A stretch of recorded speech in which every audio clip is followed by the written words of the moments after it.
We're going to take this CineStill 50D out of its box. We're going to load it in a couple cameras, and then I'm going to show you sample photos taken with this so you know what to expect from this film stock.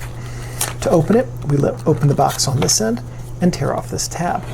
We tear off the tab so that if your camera has a film memo holder in it, you can just slide the tab into your camera and know what kind of film you have loaded in your camera while you're using it.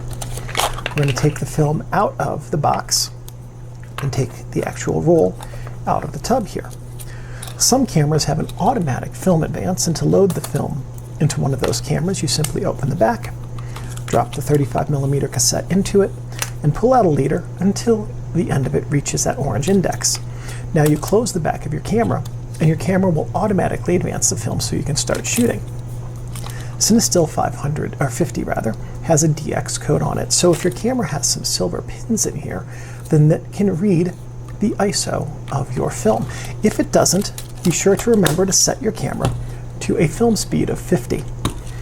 In a camera like this, which has a manual advance, all we have to do is open up the back of the camera, just like this, drop the film into the cassette chamber, push the forks in place, pull out the leader and slide it into the take-up over here on this side.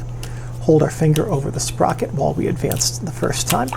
Now we close the back of the camera, advance to the first frame, and remember to set your film's ASA or ISO dial to 50.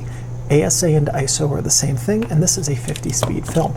Here are sample photos taken with CineStill 50D so you know what to expect from this film stock.